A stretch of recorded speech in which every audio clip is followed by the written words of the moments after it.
TV. Adhan ngekutuswako. Hotel Africana.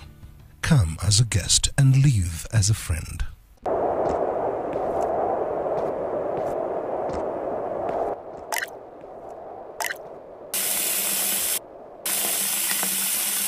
Allahu Akbar, Allahu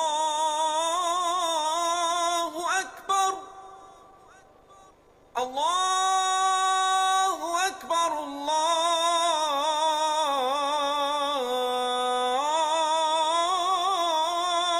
Akbar. Ashhadu an la ilaha illa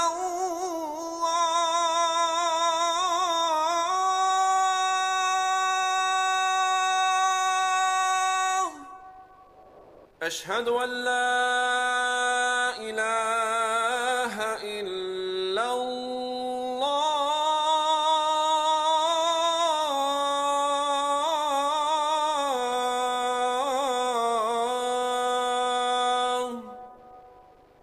أشهد أن محمدًا رسول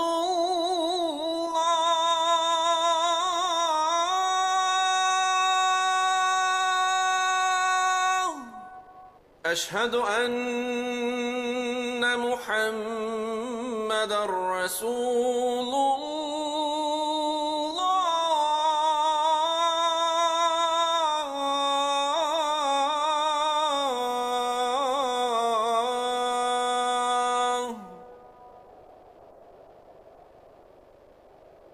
حي على الصلاة.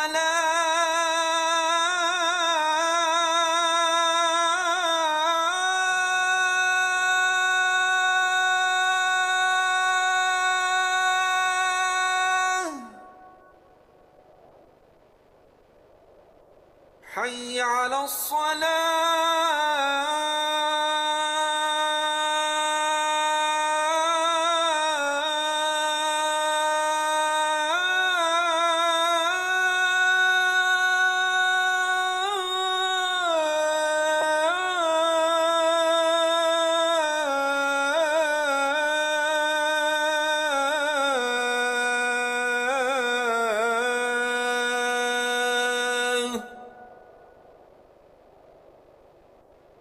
حي على الفلاح.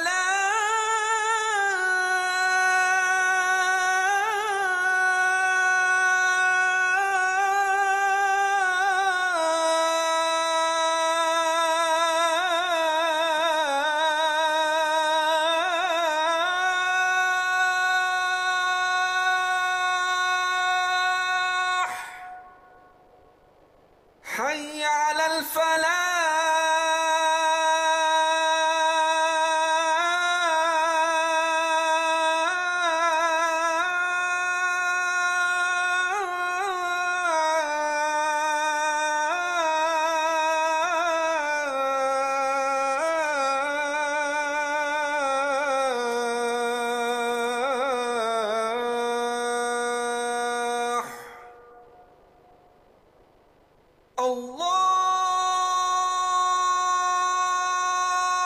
الله أكبر،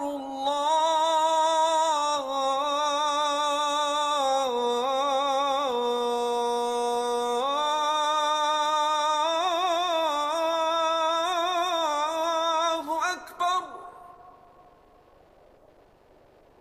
لا إله إلا الله.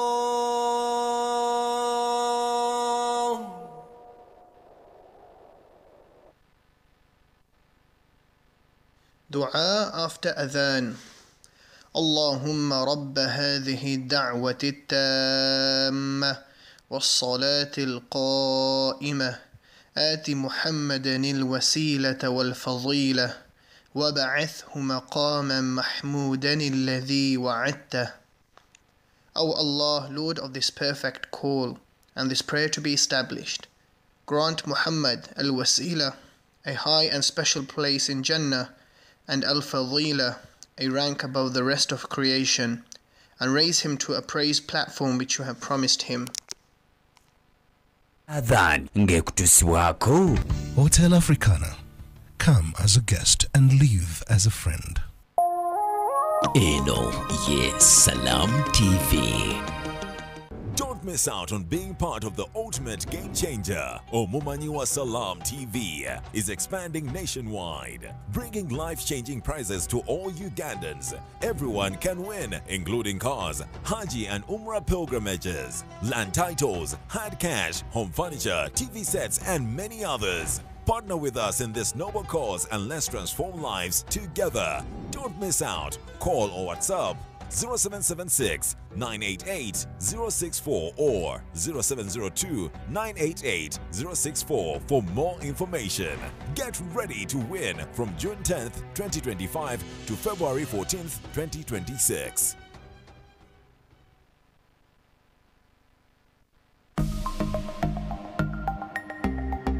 Better steady, be better. Kakati bannanga bafere bangi mu ggwanga bakozesa amasimu nakubira nagamba ntaddeko ssente bweziti ku simu yo n'okebera simu nga messages ze ekulaga nti kuliko ssente kubanze baali bakinkozeeko bw'okebera essimu gamba genda ku mobile money wonna weeri okumpi omugamba ansindikire ssente ezo akupiridinga nnyo okulaba nti osindika ssente ezo ozizzeeyo nga messages ze oba si kyekyo waba takozesezza nkola ayinza okugamba nti kebera ku simu yo bw'okebera ku simu yo olaba oba ssente kweziri gwe woyingirizaamu pini nga kuliko ssente ogenda okuddamu okebera ku simu nga ssente ezo zivuddeko so kati mukozesa essimu ezo bulungi okusobola okulaba nti tebabafera kubakola nga nze kye baali bankoze kubanze nali aweya ku bo nensobola okumutebuuka ekyavaamu nangu bwe gutyo bwe guli kati kyembadde mbasaba nti mubeere steady ku bafere bangi mu ggwanga. In partnership with Uganda Communications Commission and NBS. Sad moments and more especially death are inevitable, but malaria deaths do not have to be one of them. Do not regret. The power to chase mosquitoes lies in your hands. Mosquitoes lead to death. One bite could cost you everything. All you have worked for will be left behind. Your children will be left in the hands of no one. All property will not protect you. Sadly, your friends and family will move on. Protect yourself and your loved ones from mosquito bites. Sleep under a mosquito net every night. Clear bushes and stagnant water around your home and close all doors and windows by 6 p.m. The power lies with you.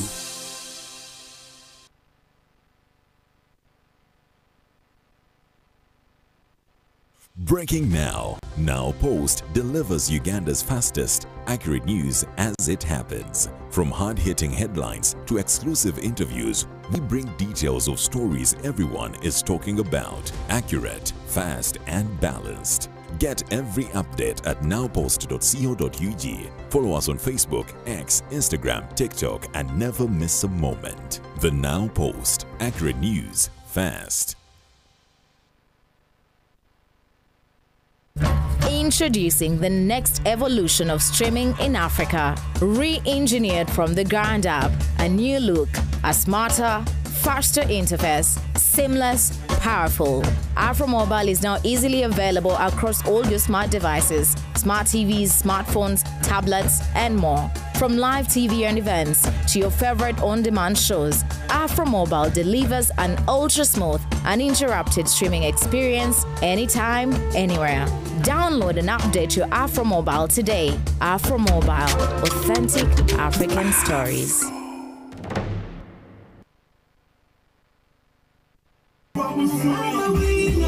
Ready? Be loose. Banyita Nyasamaza Jane. Bampamagaye bambwira ko hari umwana wanje wo kuri ishuri rya Mariya wahanguye school fees. Biranezeza cyane ndishimye. Nakanze akanyenyeri 165 akanyenyeri 80 urwego nshiraho kode y'umwana. Nishimira Momo MTN kunshashurira bishura umwana wanje umwaka wose. Ndabashimiye cyane.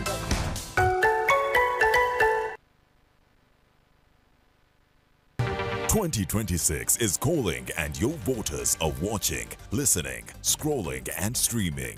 Ready to lead? Then it's time to be seen, heard and remembered. Next Media is your campaign partner. From TV to radio, digital to mobile, even influencer power. We get your message everywhere. Whether you're running for MP or local council, it's your time, your voice, your victory. Book your space now with us on 0761 001 890.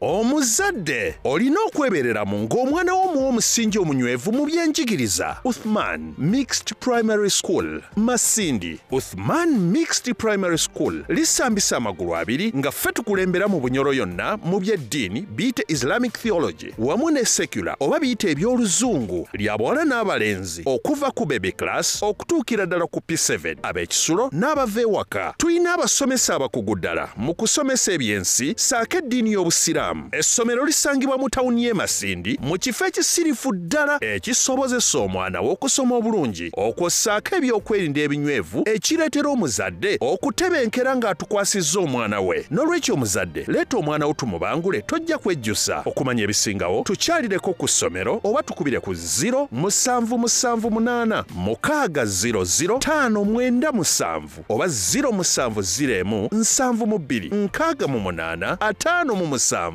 ye Uthman Mixed Primary School Masindi. اقرأ باسم ربك الذي خلق. Eno ye Salam TV.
من الشيطان الرجيم بسم الله الرحمن الرحيم السلام عليكم ورحمة الله وبركاته. وعليكم السلام ورحمة الله وبركاته. Kulutimu lwe mirembe Salam TV kwe tuli era tubebaza mwenna balwekomiddeko gimulabira Salam TV yonna mu ngeri yonna gy'olabamu show eno oba ogirabira ku YouTube oba ogirabira ku Afro Mobile webale mulimu gw'okola mukulu. Ensi eno tutambula na kuyiga na kutegeera. Kati okuva omuntu lwazaalibwa paka Mwenyezi Mungu lwamujjulula n'amujja mu nsi eno alina okubeera nga ategeera. Tuli mu kkubo tutambula. Program eyitibwa ekkubo okutegeera obusiraamu obulungamu okubeera omulungamu oba okutegeera by'okola mu nsi eno olina okuba nga nejyolaga olabayo. Nze Mustafa Muhammad Mtuhe kwanjulira program tulina omusomesa waffe mukadde waffe okuva mu Emirates College Nkowe Sheikh Idris Ahmed Kasujja Lubobo. Sheikh tufwaniriza. Alhamdulillah nange nsanyuse kubeera nammwe programu eno kansooke mbalamusa nti assalamu alaikum wa rahmatullahi wa barakatuh. Wa alaikum assalam wa rahmatullahi wa barakatuh. Sheikh tusanyusa okula. Alhamdulillah. Era weebale kujja. Naam. Manyi bw'ogenda okujja ewiiki eyo gy'olabye yeetoolola bw'etyemu. Erimu ebintu bingi kubanga Allah yatonda ensi eno nga tulina bye tumanya ne bye tutamanya. Naye twalina mukadde waffe Allah yamujjulula Sheikh Ramadan Hamis yaliko district kadhi w'Embalula. Omubuuza bipyaki nga Sheikh Kaduyu tanaba nga Sheikh Kaduyu avuddeko muteena mutegedde bamuyitanga obagumisiriza oyajja luvannyuma lwoli Sheikh Ramadan Hamis singa bategeera lyakadiidi ogamba oyo Sheikh yali twali tumanyiganya oyo kati tali sitaata wa Mubaraka waliwo n'omusomesa waffe wano ku Hashim ku Zamzam wawe Nabweru kituufu yagamba nga omubuuza nti bipya kyagamba ebiriwo bibikadde byotamanya mashallah kati olwaleero bakuleetera eggulire lya olaba n'abantu abatereka ennyo nakuleetera eggulire lya 1974 nga ggulire lupapula taifa nga tewagasoma osoma ebintu ng'olaba bipya n'onyumirwa n'okunyumirwa nga bikadde so kati era n'oba nga olina by'oyizeemu kituufu ne mu kutambula kwaffe okw'obulamu olina ebintu by'owulira nga gw'owulira bipya w'obitegeeredde ng'owulira bipya naye nga bikadde byebiruddewo nga bitambuza ensi so mu kkubo lino eriyitibwa duniya kutambula tuyiga ebintu bingi nnyo tusanga ebintu bingi nnyo naye tekitegeeza nti buli kyoyize kibeera kipya oba nti buli kyoyize gwasoose okukitegeera bibeerayo nga naye omulimu gw'abawalimu era tubeebaza tusaba Allah abatukuumire abongere ne ikhlas nti mwe buli mujja mulina bye mutuzuukusa ebirala mubikubako enfuufu badde ekintu ekyo nakigaya sinsonga nti biba bipya naye so kutujjukiza kutuluŋŋamya kututereeza alhamdulillah kakati ffe twali tutandika okusoma mu awluidadi hadisi mu subject ya hadisi gye twasookerako ddala yali innamal a'malu binniyati naye ekintu ekyo kyannema okutegeera kyannema okukola interpretation nti lwaki abaategeka sirabaasi eyo hadisi gye basookerako awamu n'ekyo nga twava eno wansi nga tusoma hadisi nyingi naye wano ku awluidadi buli gw'owulira asomera ku sirabaasi eyo agamba nti eyo hadithi gye twasookerako innamal a'malu ate nze ndowooza n'okuva eri emabega era nga yesookerwako innamal a'malu binniyat an amiri lmuminina Umar bn al-Khattab radiyallahu anhu annahu qaala era Umaru talina hadisi nyingi zeyayogera naye eyo anti kati ba Umaru bo baali mu bukulembeze baali mu leadership omubaka bamuli nnyo ku lusegere naye nga beebuuzaako kino batuma mu bintu ebiri sensitive bwatuma gwagamba kino gwakola ki kakati obudde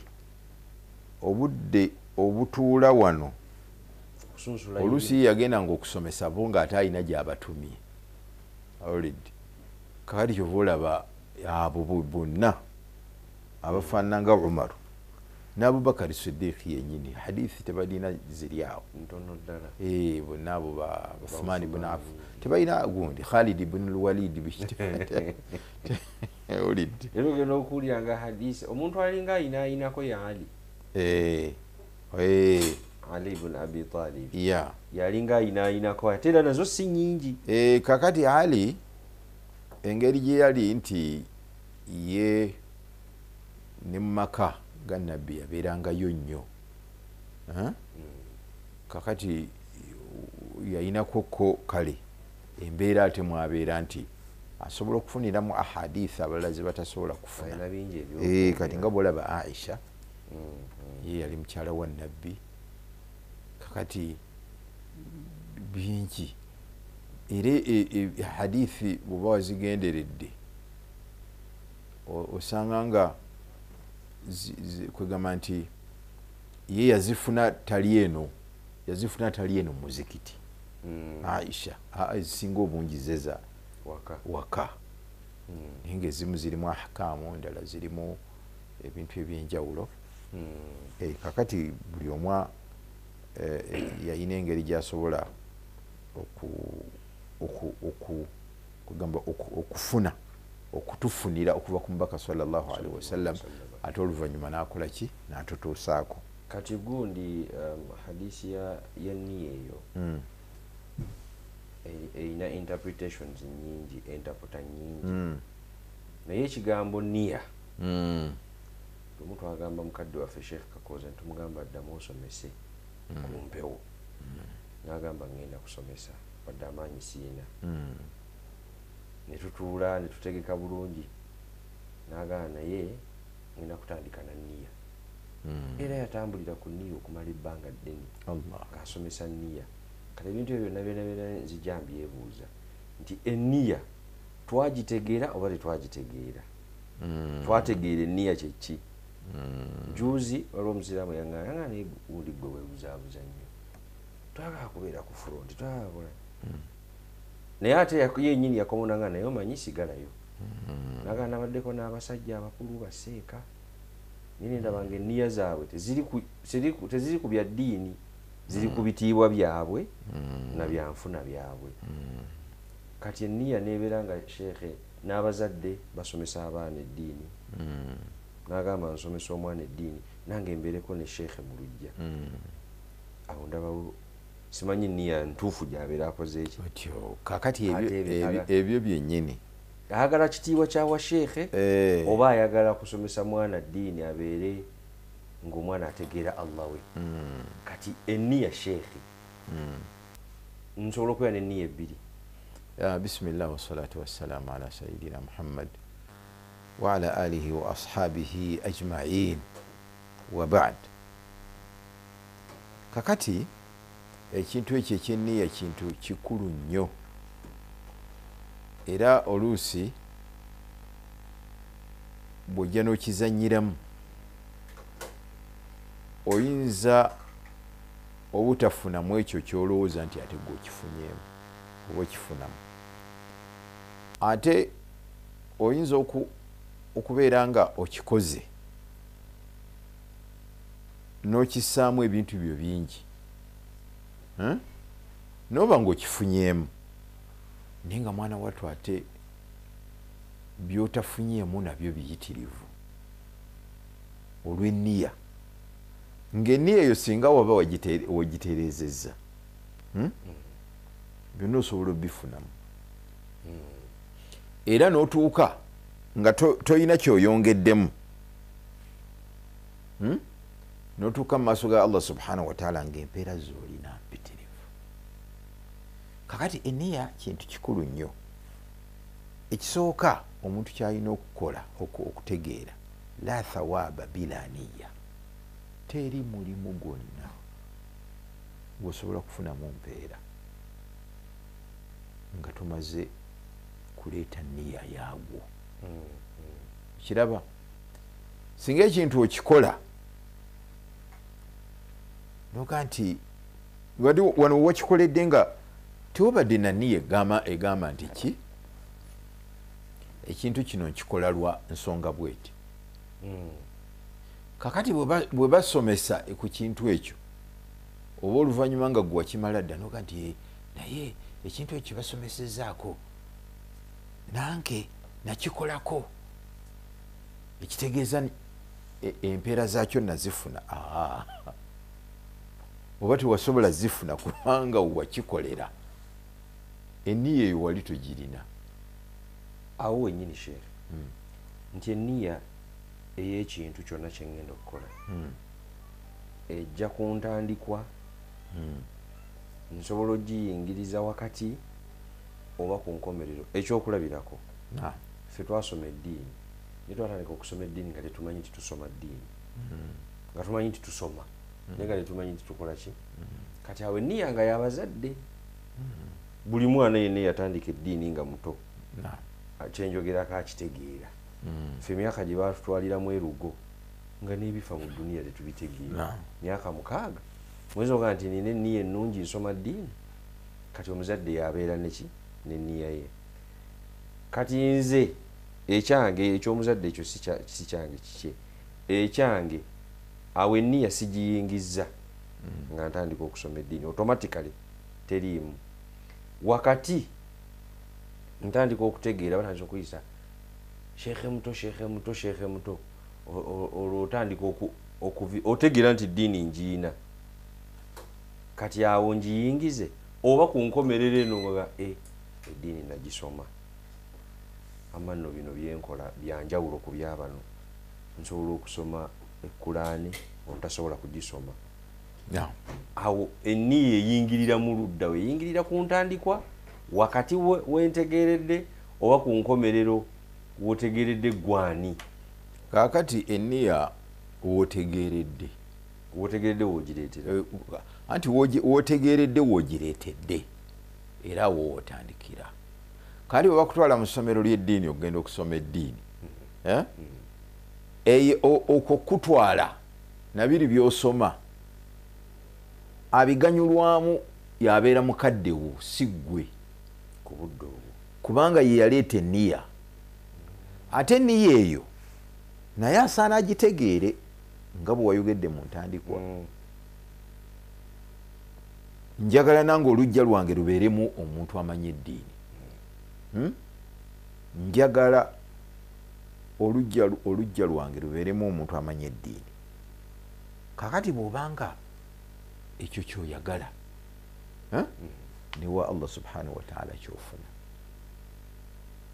nti enniyayo nungi naye kakati oyagala olujja lwo lubeeremu omuntu amanya eddiini akole ki kubanga ne gundi amulina nabadde wagundi alina omwana asoma kola nange wange kamuteo otyo oba era okoze ekikolwa kirungi naye empeera era zikoma ku ekyo zikoma ku ekyo kyokka ozifuna naye ku ekyo ekiraba bwe ziba ntono so nga ate omulimu gw'okola munene kakati naye nze neegabiddeko kitono otyo kakati oteekwa okuleeta kati omulimu ogwo gutwala omwana ogenda okusoma mu ssomero oteekwa okuteekamu nti njagala ntwala omwana mu ssomero ekisookera ddala eddiini yo ya Allah agitegeere eddiini yo agitegeere no matter oba muliraanwa wa muline yamazeeko gundi simanyi yasomye Madina n'amalako yamaze Thanawi ebyo empeera zaakyo bwe ziba we ziri ntono naye okutwala omwana mu ddiini oga nti njagala omwana omutwale ya Allah era nsaba onyambeko omwana ono asome eddiini akumanye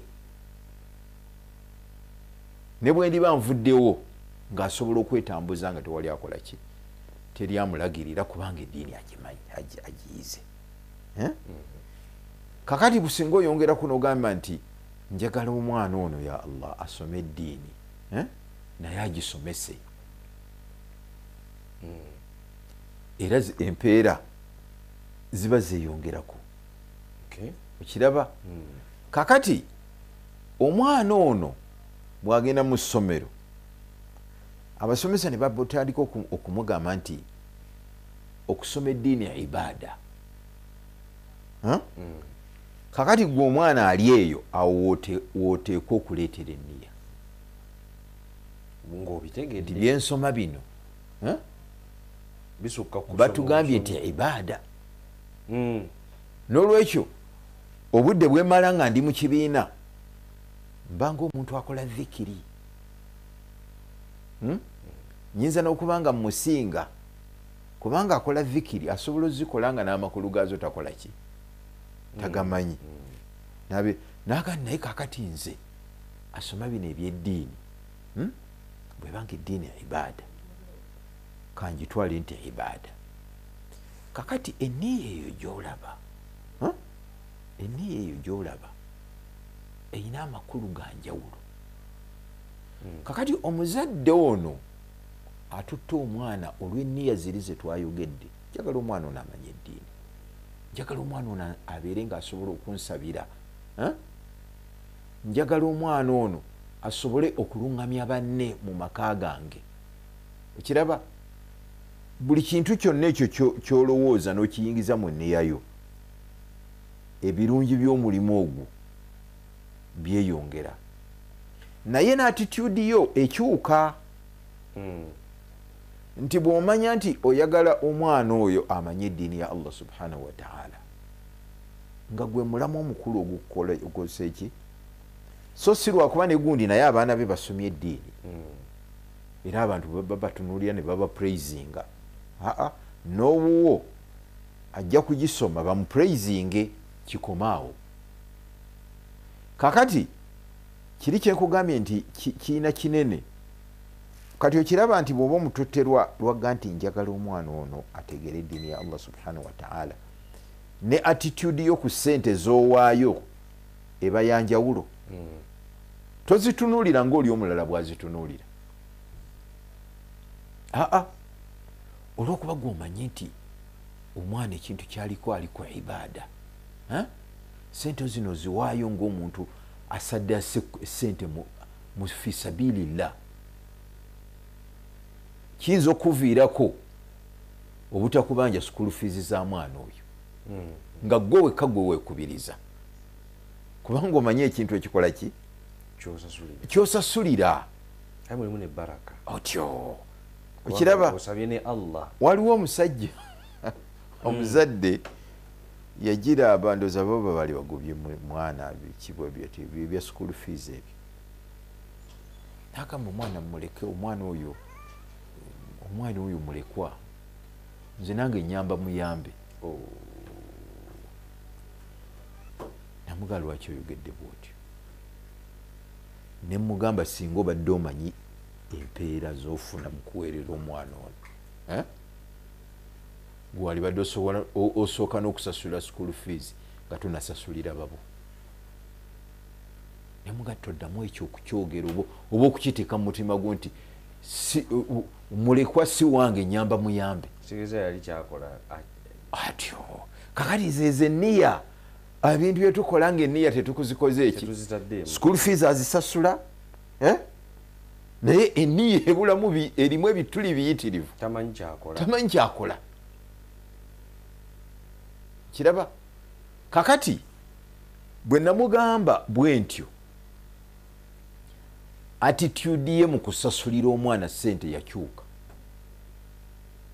luli gwe yasembyangayo kiraba era ayinza okuba nga tabeera na bathad omwana ono bw'aba akeereyo okgenda ku ssomero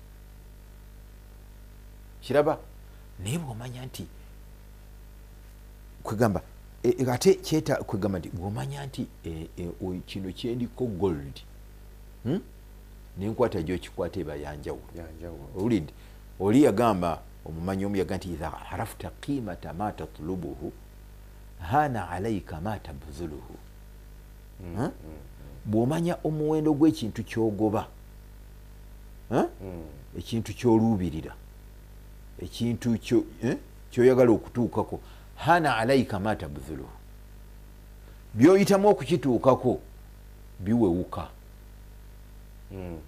kiraba kakati eyo yenniya idha arafta qimata ma tatlubuhu hana alaika ma tabdhuluhu bw'omanya omuwendo gw'ekintu kyogoba bino byoyitamu okukituukako biwewuka sente z'okisaamu olaba nga zigenduse bweba miliyoni ogiwaayo kati bw'oba watunuulidde omuntu ng'abadde mulwadde nga sente weeziri gweokimanyi nti omusawo nga yamugambye nti kakati oli mulwadde naye weetaaga genda India kyetaaga obukadde 7 oba 8 bakujjanjabe okimanyi nti olwo value gyawa obulamu bwe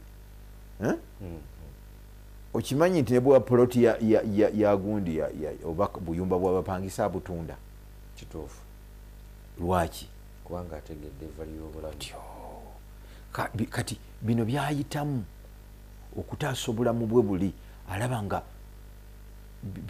binafu era kwogeza n'omuga nti eyi owaayi ennyumba osazeewo zitunde paka nti ono ali kuki twogera ku bulamu ng'oyogera nnyumba z'abapangisa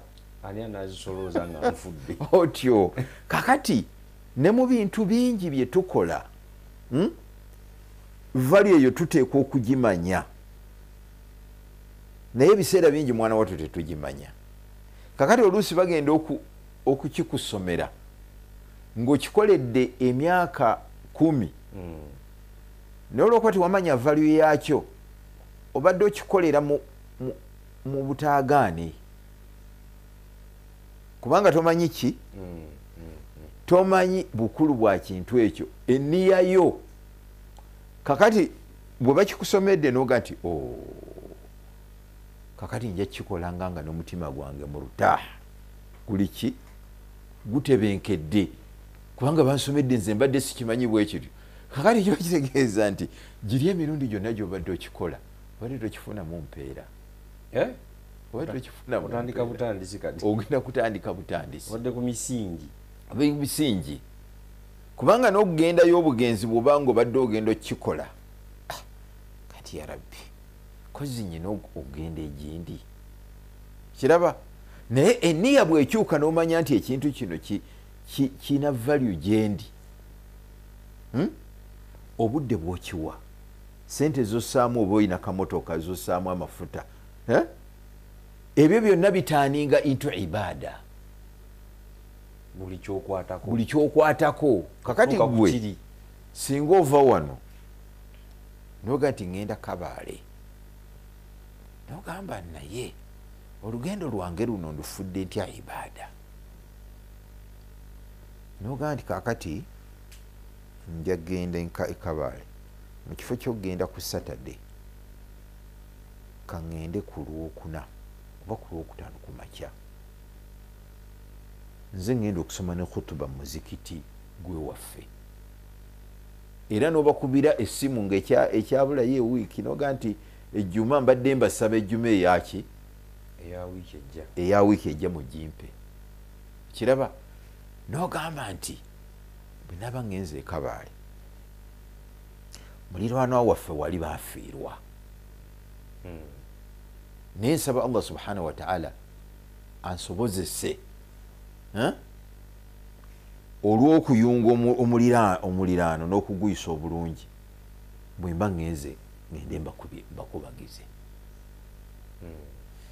Nebaga nti baŋŋamba negundi mulwadde yali mukwano gwa kitange naye baŋŋamba nti mulwadde njagala ngende mulambule nfune ku mpeera z'okulambula omulwadde bwekyo olugendo lusigadde luli olwo. Naye ebyo byonna kasita omala okubiteekawo obwotyo kasita omala okubiteekawo obwotyo n'amafuta gossa mu mmotoka ng'ogenze ku pampu ne sente z'otodde n'oziwaayo oba oziwaddeyo fi sabilillah wadde emmotoka gw'ogenda ogivuga era ogenda wammwe sente oba oziwaddeyo fi sabilillah.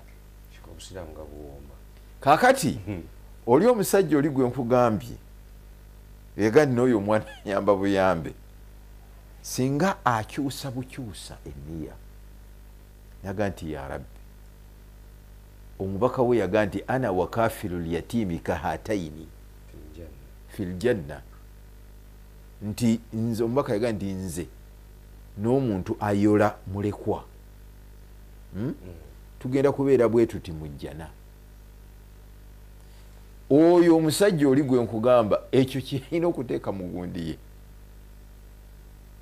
era biidhinillah ekyo kimufunyisa ejjana n'omubaka sallallahu alaihi wasallam. Naye kakati olaba enniya ye bwe yali emujjamu school fees asigala azikolezeki asasula naye ng'enniya kakati bw'abanga yali alina kafunamu katono just nniya kugitereeza owulidde oba n'oyingizaamu ebintu ebyo buli kyoyingizaamu kasita kibanga kijyamu gwe n'okiteeka mu nniyayo ye Mungu ng'empeera azongerako nti ono agenze egindi Kabaale okusaaza abantu bw'ogenda n'obasaaza enniya ez'okubasaaza ejjuma n'ozifuna ez'okulambula muliraanwa wammwe gwe babaga nti mulwadde ez'okulaba oli eyafiirwa okubakubagiza kiraba okufunamu empeera n'ebirala na buli kimu. Kakati enniya wano woogireetedde nga tonnaba na kusimbula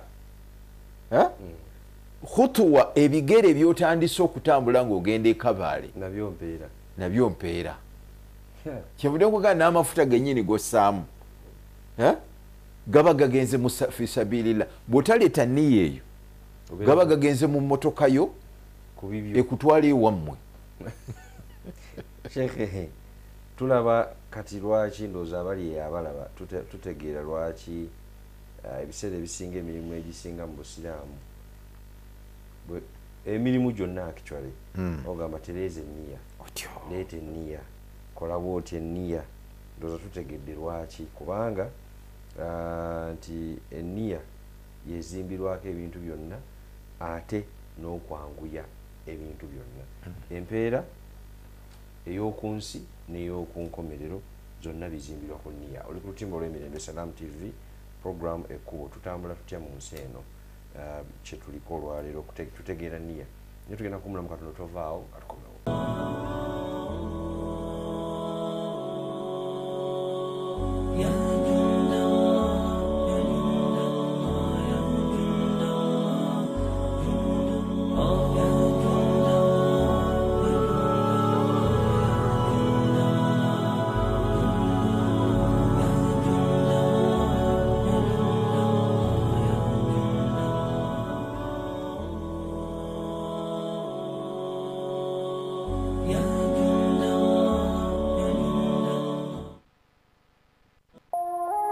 Eno ye Salam TV.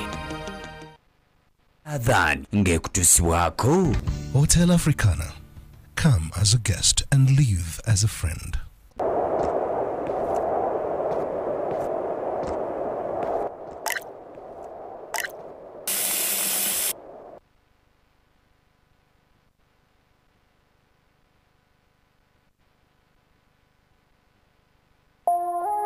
Eno ye Salam TV. It's time to break free with Azam TV.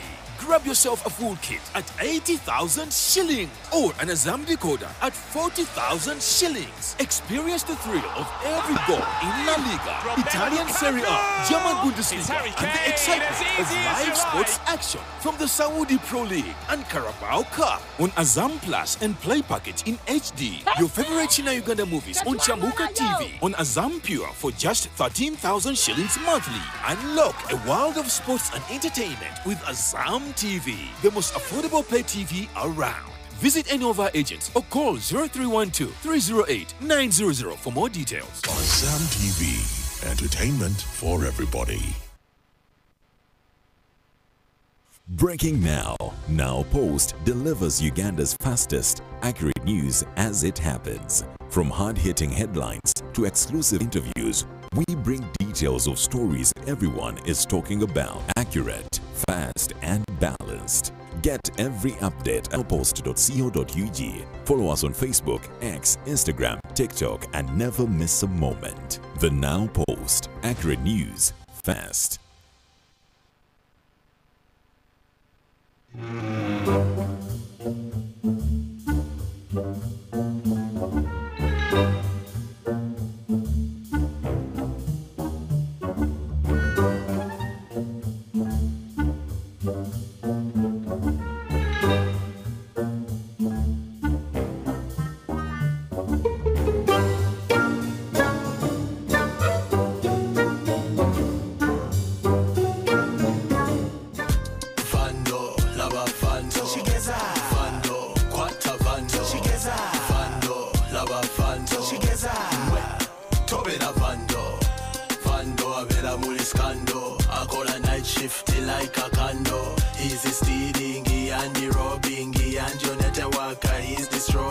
Vandalism is an offense punishable by up to 10 years in jail.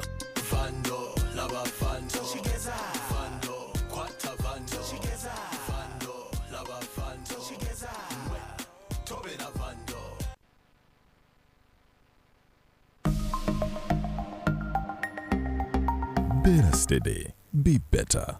I've been called many times and they were threatening to disconnect my line if I didn't do certain things. So they were reading some content for me, some codes to put in my phone, But I realized the language they were using was not professional, and that's when I clicked that something wrong was happening. So what has happened to me many times can happen to you out there. It's important that you don't give your PIN to anybody, keep it safe, and never share it with anybody. Better steady, be better. In partnership with Uganda Communications Commission and NBS.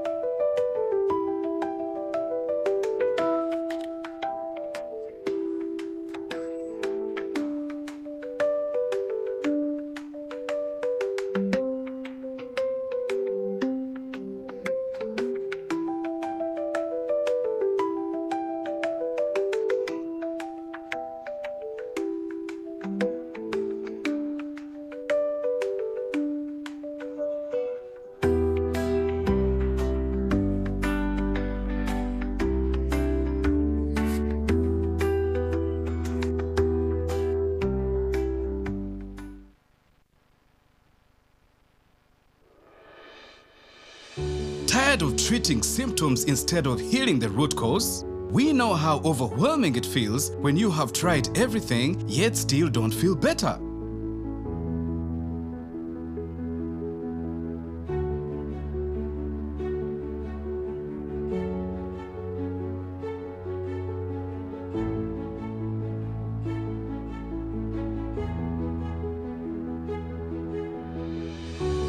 At Renaissance Wellness, we combine years of expertise with safe, natural therapies designed just for you. Feel empowered. Live free from side effects. Rediscover your healthiest self. Healing doesn't have to be complicated. Call us today, visit our center, and begin your wellness journey.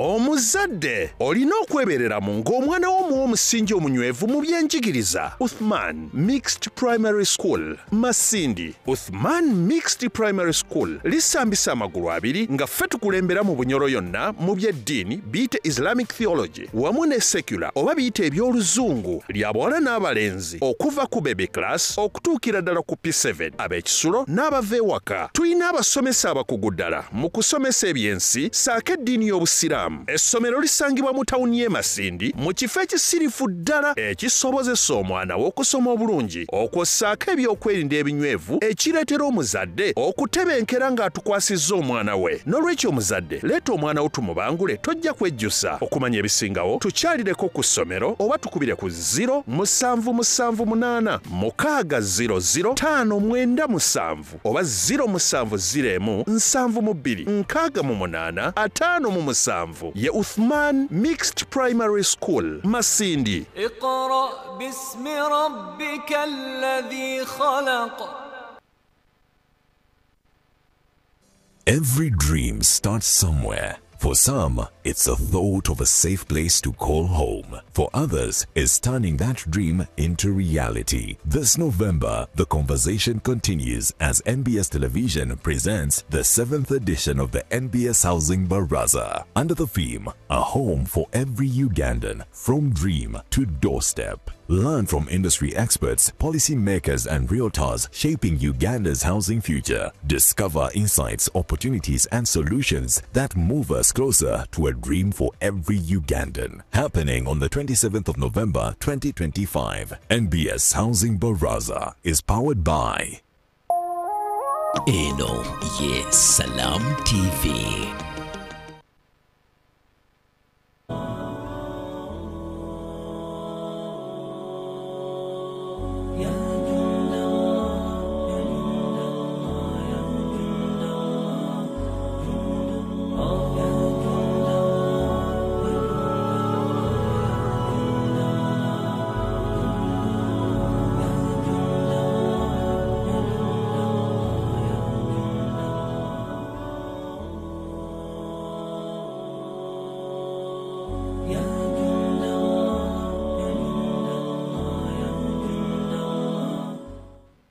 Okyali ku lutimbo lw'emirembe Salam TV program ekkubo eniya. Shekhe, Nyinza okuteeka enniya emu ku bintu bibiri. Kisoboka. In fact bagamba nti enniya tujaratul ulama. Enniya kyekyo obusuubuzi kyabamanyi. Ebo basuubulira mu nniya. Kubanga bw'otabitegeera tobifuna mu mpeera. Kati baba walimu baba babimanyi. Omuntu bw'asoma eddiini abimanya. Kakati kyebabaga nti enniya bwe busuubuzi bwaki. Kakati addira ekintu kimu n'akiyingizaamu enniya 6 naga nti nkola kino ya Rabbi olwakino, nkola kino olwakino. Kakati enniya eno ekuyamba okugayidinga. Enniya yo n'otagiyingizaamu bintu binaayonoona kubanga okitegedde nti bwe mbanga ngenda e Kabale nja kusaaza abantu ejjuma ngendeko ewaagu nti kakati kiba kitegeeza nti n'oli gwogenza okulaba obulwadde ojja kuba tofaayo oba abawako obusanzeewo bameka oba tosanzeewo oba osanzeewo ye yekka atuli ali anandaba kubanga enneeyayo omanyi nti waliwo ebisobola ate okwonoona omulimu ogwo guno.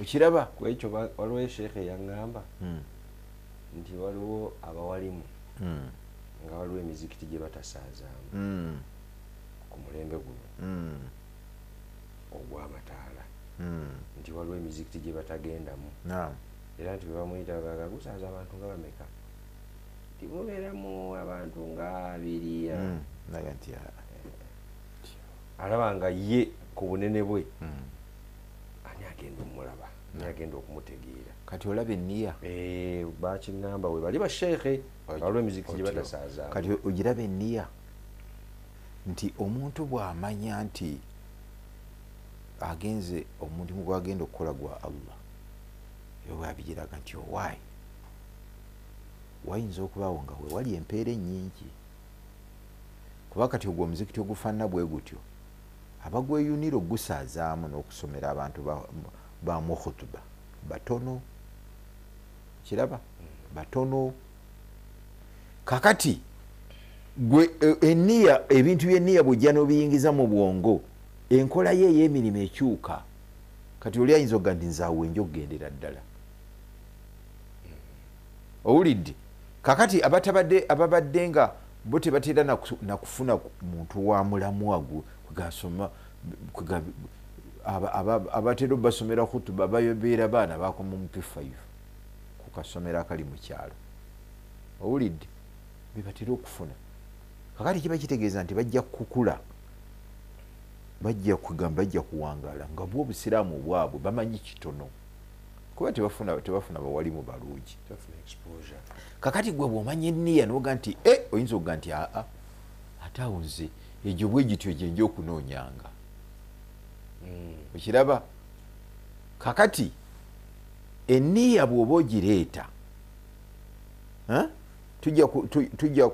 tujja kutunulako bwe tunaatuukawo mu maaso okufuna bawabit controls oba amateeka agafuga enniya ey'okugatta ebintu. Kakati oyinza okisanga nga omuntu bw'aba yaleese enniya nga kiri ekifaananyi kye twasoose okukuba ekyogenda e Kabale okimanyi nti ate enniya ye olw'okuba yatambudde bw'etyo waliwo ebintu byatuuka mu kkubo naga nti ekyo sijja kiyingirira ekijja kutta empeera zange kijja kendeeza empeera zange kwegamba awareness mu bwongo bwe ebeera y'amaanyi yeeyongera ekiga nti ekyo sijja kisobola ndiba okugenda wakulaba ebyo ndibiraba lulala naye olwaleero ninde ku kino kiraba. Kakati sente zino zotoola zino nga bwe nga twagambye ogenda Kabale osaamu otufuta mu motoka gwolowooza sente ezo omuntu atalina niya ya bintu ebyo nga bw'obyogedde bw'aba zijja mu nsawo bw'ati ng'azibala kwegamba nti okuluma okubeera mu mutima gwe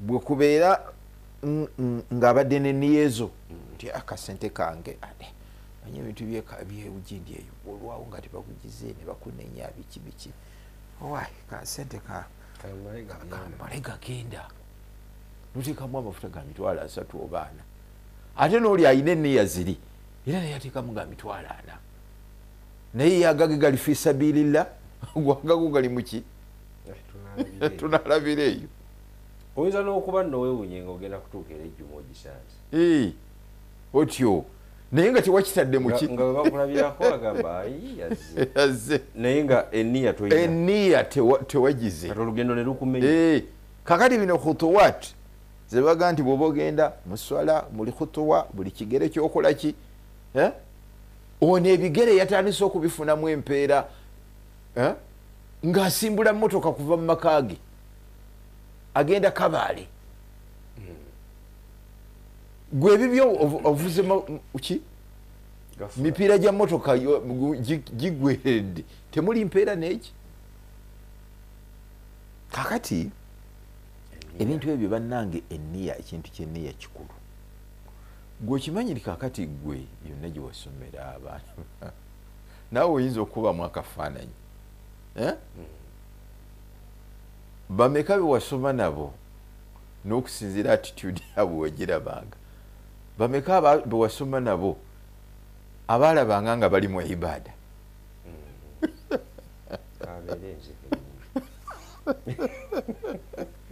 bakanya tugamba man salaka tariqan yaltamisu fi n'obikola n'obiyita ne muntu tebiriimu naye nga emyaka egyo zonna zaali mpeera njereere just ki niya kakati enniya eno okumanya nkulu ereetera omuntu tahdhibu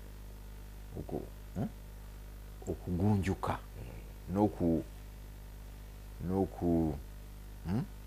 n'okukwata ebintu mu ngeri entuufu mu butuufu enniya ya ibaada eyo bw'ogiyingizaamu ndowooza kati kiri kye wayogedde okusooka nti gwe mulyango gwe baasoosanga mu gundi mu hadisi kaakati bayinza okuba tebaatuyambanga oluvannyuma lw'otusomesa hadithi eyo kutugamba nti kaakati oluvannyuma lw'okukola ki lw'okubasomesa hadithi eyo amakulu gaayo getegeeza practically muleete enniya oluvannyuma lw'okuyingira wano ti kati muli kwa ibaada buli omu naayingira mu kibiina n'okwata ekkalaamu n'owandiika ne bakuwa ekigezo n'owandiika pepa ebyo byonna eba ibaada nti n'ebizibu by'osanga along the way oddayo eri n'ogamba kasandi ku ibaada kasandi okyo ibaada batukuza okusasaawa 11 owulidde kakati omuntu kyova olabanga kati ono wa tahajjudi olw'okuba yamanyi nti eyo ibaada eri direct yagimanyi bagisoma ne mu muzikiti bw'aba azuukuka wano okufubutuka mu buliri wano okusituka tekimukaluubirira nnyo omuntu ayamanyira tahajjudi kiraba naye ate bw'omuzuukusa ku bintu ebirala akaluubirirwa mu budde ate bwe bumu kiraba kubanga kino ategedde value yakyo kati byayitamu okukikola oba okukituukako tebimunyiga biwewuka kakati attitude iriyo singa tubeera nayo ne tugiyingiza mu baana baffe naffe abasomesa ndowooza tetugirambulula nnyo n'ebizibu byennyini bye tusanga mu kugobagana n'abaana biki bisobola okukendera olw'enniya eyo ng'oli ategedde nti owaayi nosanga omusomesa ekintu ateekagana n'omwana omwana natuuka okugamba wathabata al ajiru inshallah nze nsobola omuntu asobola yagamba nti bwe yasibuka nga yagamba nti dhahaba dhama ennyonta egenze wabtalati luruq n'emisuwa negibeera hydrated negifuna amazzi naga nti wathabata al ajiru insha allah oba oliawo nempeera mbuze eki nzifunye empeera nzifunye lwaki kubanga okukakata kw'empeera zino gwe okukola omulimu guno ne gutuuka ng'ogukoze mu butuufu kiri mu buyinza bwo era kiri mu busobozi era nze nyinza okuyimirirawo nensaala eswala ng'obadde ontunuulirawo oti noga nti eswala ye ntuufu ng'oli eyasaalira maaso ga mubaka sallallahu alaihi wasallam namugamba nti eswala tekoze eki teweze kati nsobola okusaalirawo noga nti eswala ye ntuufu naye tosobola gamba nti gifunyemu empeera ekyempeera kiri eri allah subhanahu wataala kivula nomubaka yateekagako nti wathabata al ajiru insha allah kiraba kakati nabano waliyo abantu eyo abatta emirimu gy'abantu ekyo tomanyi niye muntu oyo wefaanana totta mulimu gwa muntu olwokuba gwe olina byolaba olina byokkiririzaamu olina biki tokwatagana naye muki totta nga mpeera za mulimu gwa kuba tomanyi ki tomanyi niyaye tomanyi ntegeera yeye butya bwategeera kintu ekyo anti fe shuhadau fe bajulizi fil ardi munsi anti lwaki shuhada ubaani kubona abantu shuhada ewa allah kitegeeza nti sife tusalawo sife tusalawo tuli bajulizi bujulizi kale obujulizi osobola obuwa ne butakola ne babugoba naye nga butuufu nga butuufu naye ne babugoba ate bwobuba butuufu tebabugoba nze ku kyenalaba ndabye omusajja azze eswala agiwunyiza mu buwunya anuusiza nuuse n'amaliriza oli najja n'ayimirira kati oyo omusajja ye ate tagwa mu bano betugamba niyayo kubanga eswala eyo yenyini aba tagisadde naye ffe tuwogera kuwona asadde eswala n'agituusa obujulizi nembuwa nti omusajja asaala eswala kugambye nti eswala yekoze eki naye ekyokufuna empeera mu mulimu ogwo gwakoze kiri eri allah subhanahu wataala kubanga yamanyi niyayi yamanyi omutima gwe bwegukola ki yamanyi omutima gwe bwegufaanana shekhe nga tumaliriza mu ddakiika 2 ezisigaddeyo nti omuntu waliwo ekibuuzo kyetwalasa naye ndowooza kijja kuwanvuwa tuyinza okyongerayo netukigendako omulundi omulala twale tubuuza nti nsobola okuteeka eniya 2 eniya emu ku mirimu 2 naye ekyo ndowooza tukirabe mulundi gujja naye kati omuntu aleese eniya n'atandika omulimu wakati along the way neyeerabira oba n'akyankalana tugeze musajja yatandika okuzimba omuzikiti nga mulamu n'atuuka n'agwa eddalu n'avaako omulimu ne gutaggwa mu maaso eyo empeera azazifuna anti kakati oyo gwogamba kino ekizze ekyokugwa eddalu allah subhanahu wataala yakigeze kakati oyo tewali kubuusabuusa kwonna empeera zasigala azifuna nga bwogamba nti oli abadde azimba omuzikiti yaleeta eniya yakuguzimba ogugwe katonda obulamu n'abukomyawo n'amutwala aba talina allah amuwa mpeera za muzikiti mulamba za muzikiti mulamba mashallah kiraba kakati waliwo hadithi basahaba ndozeitujja okumaliriza nayo omu ku balongoofu yagamba nti inni la astahibu an yakuna liya fi kulli shaiin niya nze njagala nnyo okubeera na buli kintu kyonna neniya ennungi shurubi kakube mu kulya kwange oba mu kunywa kwange wanawumi n'okwebaka kwange wadukhuli lkhala n'okugenda eri emmanju agamba nti ebyo byonna nfunayo enniya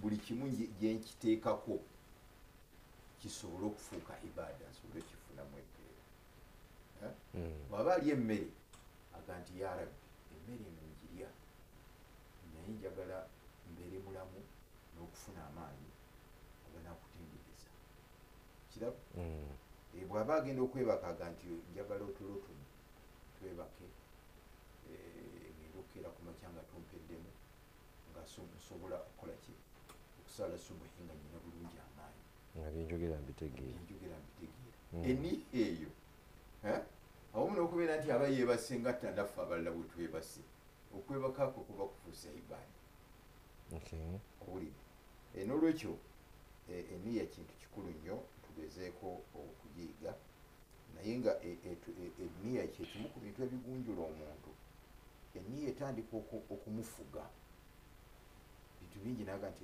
okusinzira ku niya gye naleese ekyo kijja kwonona eniya yange ogenda okulaba nga ekyakiresse ate nga awangadde obanga ayiseewo natuuka okubeera nti ki awangaala bulungi tagudde mu bisobyo ate nabeera nga lwasinga okukola ki okukifunamu eri Allah subhanahu wa ta'ala okusinga ono ataleese niya kubanga ono bw'otaleeta niya oba tolina kikujjukiza ga nti nze yavudde mu jjuma tolina kikucekinga naye eniya ekuyamba okukola ki kuyamba okwecekinga. Barakallahu fiik Sheikh, tweyanziza obukulu bw'enniya ennungi ku buli mulimu gwe tukola mu busiraamu gwe mulamwa, era tutereeze enniya zaffe tuddeyo tuzirivisinge oba oli awo tuneyongera amaanyi n'okumenyeka tekujja kubeera kungi naye nga awo tujja okukoma olwaleero inshallah tujja okutandikira omulundi ogujja babadde batambula naffe era mwebale mubadde balabe balungi katubasiibulire wano. Assalamu alaikum warahmatullahi wabarakatuh.